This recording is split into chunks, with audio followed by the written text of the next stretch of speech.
Olá, pessoal, tudo bem com vocês? Aqui é a professora Luciana. Agora nós iremos começar a nossa aula número 9 de História, referente à semana 20 a 24 de julho. O tema de hoje é a expansão marítima europeia no século XV ou as grandes navegações. Mas o que significa o conceito expansão marítima europeia? A palavra expansão quer dizer aumentar, marítima pelo mar, e europeia é um adjetivo relativo ao continente europeu, tá?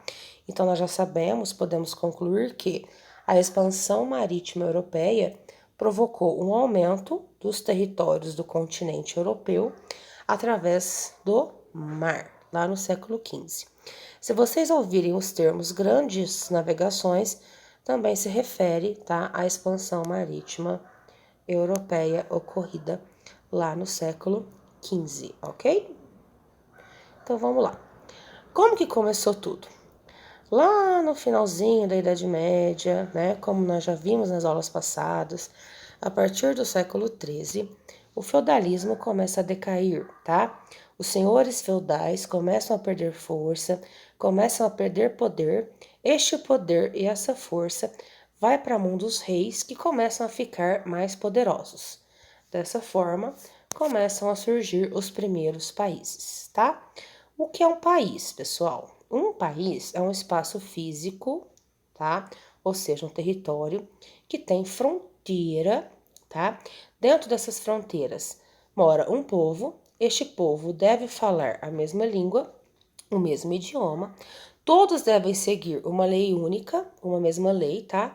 Geralmente é uma Constituição Federal, e esta lei é cumprida por todos, e quem faz essa lei cumprir é o Exército Nacional, tá? Nestes termos, né, como nós já estudamos, dentro deste conceito de país, o primeiro país do mundo é Portugal, tá?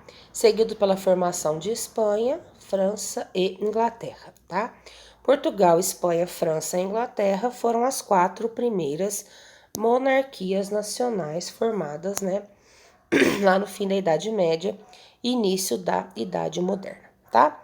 Nesta mesma época, tá, o comércio com o Oriente, ele era aquecido, tá? Ele era muito bem aquecido e feito pela principal rota, tá? Que era através do Mar Mediterrâneo, tá?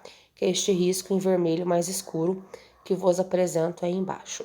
Os europeus, tá? Principalmente ali os genoveses e os venezianos, né? Do sul da Itália, eles saíam, né?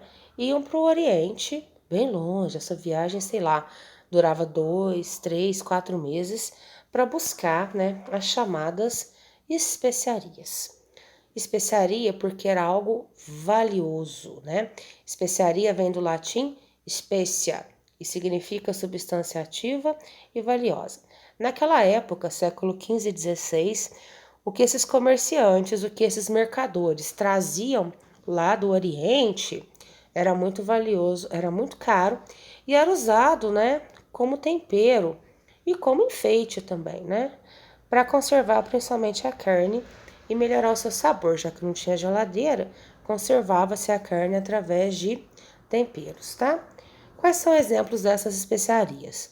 O açafrão, a canela, o cravo, gengibre, a noz moscada, a pimenta malagueta, a pimenta e também, né, artigos de luxo, como as porcelanas e a seda, que tiveram origem na China, como nós já aprendemos lá no sexto ano, o marfim e o perfume, tá? Todos esses artigos originários do Oriente.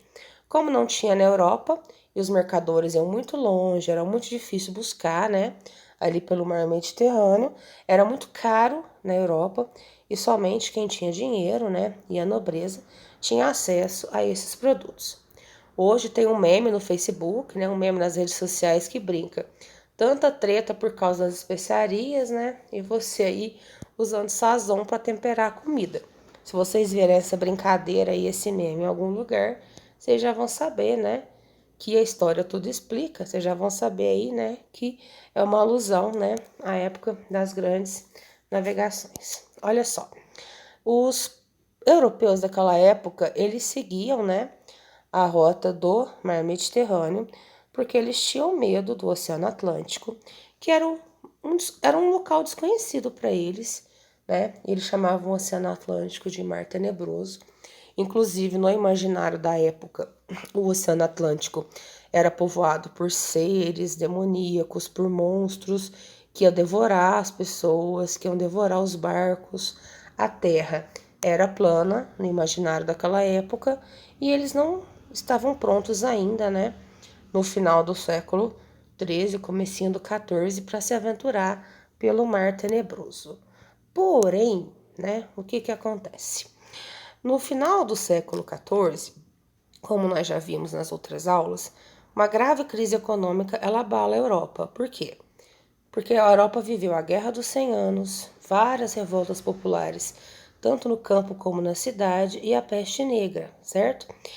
Essas intempéries gerou na Europa uma baixa na taxa da densidade demográfica e prejudicou o comércio. Mas, cerca de 50 anos depois, já na metade do século XV, por volta de 1450, ocorre, né, na Europa o renascimento urbano, ou seja, a população volta a crescer, né, tanto nos feudos como muitas pessoas voltam para as cidades, né, um crescimento populacional, e com mais gente, com mais população, a necessidade de um incremento comercial, ou seja, o renascimento comercial. Só que essa expansão comercial na Europa, lá da metade do século XV, ela é barrada por dois problemas, tá? O primeiro, a escassez de metais na Europa, e o segundo, a limitação de rotas comerciais. Por quê? Porque em 1453, os turcos otomanos, né, invadem e tomam Constantinopla, né, provocando a queda de Constantinopla e o fim do Império Bizantino, né, o antigo Império Romano do Oriente, e bloqueiam, né, a rota do Mar Mediterrâneo. Dessa forma, os europeus não podiam mais passar pelo Mar Mediterrâneo para buscar, né, o comércio de especiarias e artigos de luxo para o Oriente, e eles tiveram que buscar, né, uma rota alternativa lá para as Índias. O que eram as Índias? Era um nome genérico que os europeus davam para Índia, China, Japão, né, os países lá do Oriente. Quais foram, então, pessoal, as principais causas da expansão marítima europeia? Como eu já falei para vocês, né, a necessidade de novos mercados, tá? Falta de gêneros alimentícios e matéria-prima, necessidade de mercados consumidores para os produtos manufaturados europeus, né? Estava tendo um incremento ali na produção europeia e não tinha mais tanta gente para comprar ali aqueles produtos simples que eles faziam. A falta de metais preciosos, a formação, né, dos primeiros estados nacionais, a Igreja Católica queria aumentar a fé cristã, queria propagar a fé cristã, ou seja, queria cristianizar, né, os novos povos colonizados, os novos povos descobertos, e aquela ambição material, né, aquele velho desejo de alguns humanos de sempre ter mais, né, para ser mais. Nessa época ocorre também, pessoal, o que nós chamamos de revolução científica ou renascimento científico, né? Onde áreas da ciência como a matemática, a astronomia e a cartografia, promovem um progresso tecnológico, ou seja, inventa, né, um monte de instrumentos como a bússola, o astrolábio, o quadrante, incrementam, né, aperfeiçoam bússola, astrolábio e quadrante, que foram instrumentos criados na antiguidade, instrumentos de direção, né, norte, sul, leste, oeste, incrementam, né, deixam eles mais potentes e mais poderosos, e também, né, criam novos mapas. Os portugueses criam a balestilha, né, que é um instrumento para medir a latitude, e criam, né, as caravelas, né, que são navios mais leves e mais rápidos. Essas novas tecnologias permitem também criar a vela latina, né, que não rasgava mais com o vento, e novos mapas, né, os portulanos lá na Idade Média chamava-se portulano.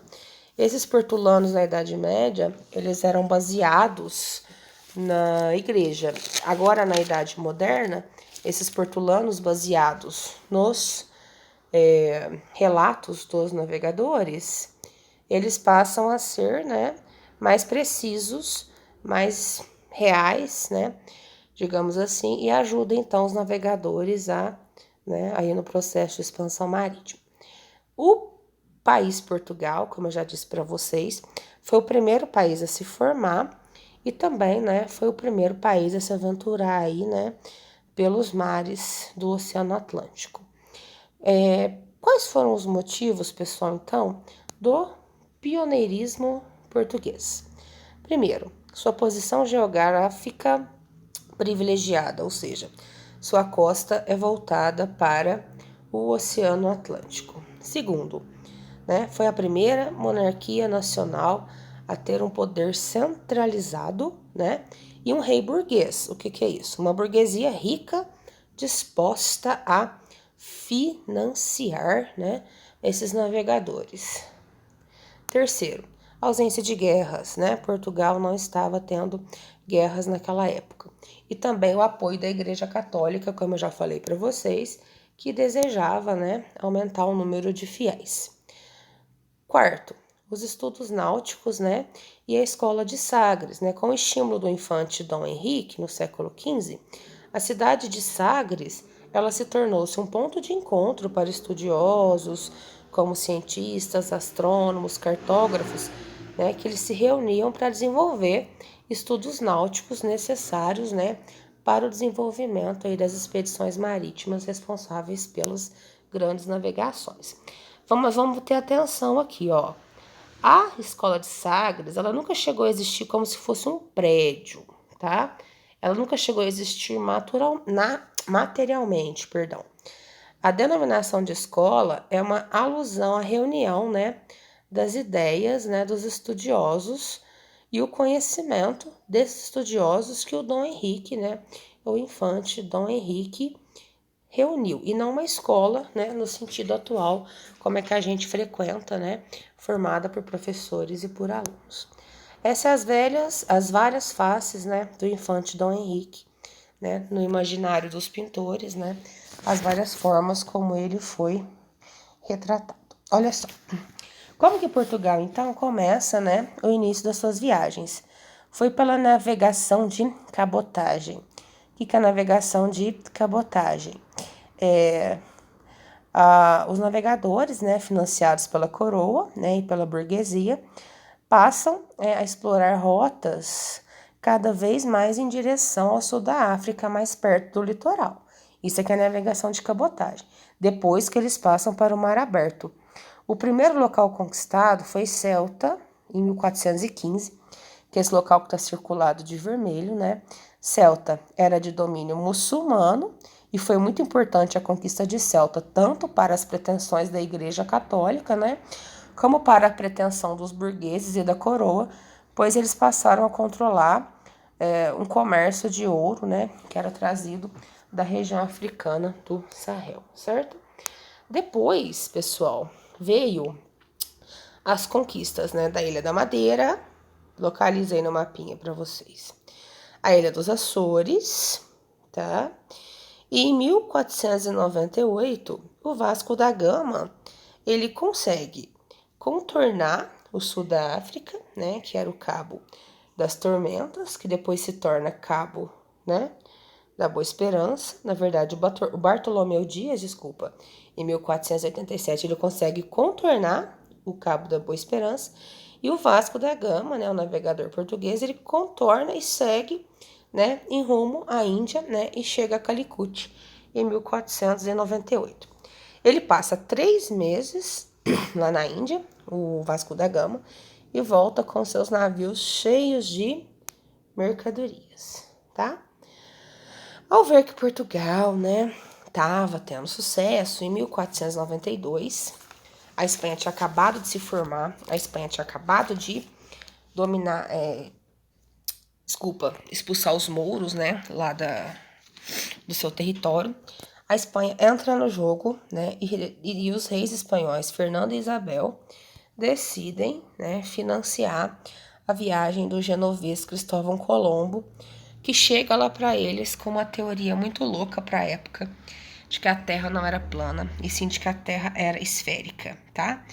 Ele consegue convencer, né, o rei Fernando e a rainha Isabel, que financiam ele, e ele parte, né, para ele parte para a Índia com o objetivo de fazer uma nova rota. Não contornar o continente africano, e sim dar a volta no planeta Terra, já que ele tinha crença, né, de que a Terra era redonda e não quadrada, e ele consegue, né, atingir o seu objetivo com 3 caravelas, a Santa Maria, a Pinta e a Aninha. 2 meses depois, né, ele chega a uma ilha que fica aqui na América Central, chamada Guanani, né? Depois ele vai para o atual Haiti e a República Dominicana. Os habitantes nativos que ele encontra, ele chama de índios. Por quê?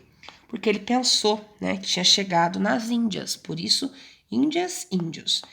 Em 1493, ele volta para a Espanha, o Colombo. Depois ele retorna mais 3 vezes aqui para a América, sempre, né, acreditando ter chegado às Índias. Então, o Colombo ele morre em 1402, sem saber que tinha descoberto, né, uma terra nova. Mas por que que o continente que a gente mora hoje, que a nossa América tem esse nome? É em homenagem, né, ao navegador Américo Vespuccio, que fez viagens pela América entre os anos de 1499 e 1503, e através dos seus relatos de viagem, em 1507, o cartógrafo alemão Martin Waldseemüller, ele faz um novo mapa do mundo, né? E ele inclui a América, né, as terras encontradas para cá, com o nome de América, em homenagem a Vespúcio, ou seja, quem descobriu realmente a América foi o Colombo, porém ele morreu sem saber disso, e o Américo Vespúcio, ele consegue provar que era uma terra nova, e o alemão Waldseemüller, ele faz, né, aí um mapa e coloca o nome de América nesse novo continente, em homenagem aí ao Américo Vespúcio. Então é por isso que a América se chama América, tá? Em homenagem ao Américo Vespúcio. Portugal, né, continua aí, né, viajando, né, viagem de Vasco da Gama, como eu já falei para vocês. Depois eles passam a querer viajar pelo Pacífico, até que, né, em 1500, o português Pedro Álvares Cabral, né, os portugueses até hoje dizem ser acidentalmente, porém alguns estudiosos dizem que não. Ele sai de Portugal, né, com essa rota em vermelho, que eu coloquei para vocês aqui, tá? Segundo os portugueses, ventos o desviaram da rota, porque ele pretendia contornar a África e chegar à Índia, e ele acabou descobrindo também uma terra nova, onde hoje fica Porto Seguro, no Brasil, tá? Então, aí tá, né, o que os portugueses chamam de descobrimento do Brasil, ou chegada, né, dos portugueses ao Brasil por Pedro Álvares Cabral em 1500, tá? A primeira viagem de circunnavegação da Terra, ela foi em 1519, circunnavegação, ou seja, navegou a Terra inteira, né? Ela foi iniciada pelo Fernão de Magalhães, que em 1521 foi morto, né, por inimigos, e o Sebastião Elcano completou a viagem, certo? Mas será que ficou tudo bonitinho? Nossa, a Espanha chegou na América Central e eles ficaram bonitinhos lá. Portugal chegou na região que é o Brasil e todo mundo ficou contente, alegre e feliz? Não, tá? Eles começaram a disputar, tá? O rei espanhol e o rei português começaram a disputar pelas terras, né, que eles encontraram aqui no Novo Mundo. O que prova, tá, que Portugal não chegou ao Brasil por acaso, é que em 1494, na cidade de Tordesilhas, na Espanha, o rei português assinou o Tratado de Tordesilhas, que dividia as terras do Novo Mundo, tá? E Portugal, pelo Tratado de Tordesilhas, ficou com o que hoje é o Brasil. Olha aí para vocês verem, ó. Segundo o Tratado de Tordesilhas, olha que coisa bizarra, é bizarro, né? Tudo que é verde aqui seria de Portugal. E tudo que é amarelo seria da Espanha. Óbvio, né, pessoal? Mas é óbvio que os outros países, a França, a Holanda, a Inglaterra, não demoraram muito para, né, despertar o interesse pela América e acabaram chegando aqui. Tanto é que a França e a Inglaterra chegaram na América do Norte, a Holanda tentou e conseguiu invadir o Brasil ali no século seguinte, mas enfim, esse é assunto para as próximas aulas. Mas que, digamos assim, se achavam, né? Os portugueses e os espanhóis, nossa, vou dividir o mundo entre nós e pronto, acabou. Nada a ver, né? Mas tudo bem, eles fizeram isso em 1494, né? O Papa da época teve que intervir, né? Porque eles estavam brigando, né? O rei de Portugal e o rei da Espanha. Então eles assinaram aí o Tratado de Tordesilhas em 1494, onde eles dividiam aí as terras do Novo Mundo entre os portugueses e os espanhóis, tá? Portugal forma então, né, já no século XVI, o seu Império Português. Brasil, Ilha dos Açores, Madeira, Cabo Verde, São Tomé e Príncipe, Angola, Moçambique, algumas regiões na Índia como Goa, Hormuz, Macau, né? Algumas regiões aí também na Ásia, no Oriente, tá? Todas essas regiões, pessoal, até hoje, se vocês forem, eles vão falar português, tá? Se vocês chegarem em Angola, eles falam português, por quê? Porque foram colonizados por Portugal, tá? Então, no século XVI, nós temos aí o Império Português. O mundo muda, né? O mundo, ele não é o mesmo após as grandes navegações. As estâncias ficaram menores, as culturas, tanto dos nativos da América quanto dos europeus, passaram a se encontrar. A burguesia comercial consolida o seu poder. Os alimentos aqui da América, como abacaxi, tomate, cacau, a manga, vão para a Europa, entram no cardápio europeu, sem contar a devastação, né, na América causada aí pelos europeus, que vai ser um assunto aí para nossa próxima aula. Bom, espero que vocês tenham entendido um pouquinho, né? Quinta-feira nós estaremos no plantão para aprofundar esse assunto. Um abraço, pessoal.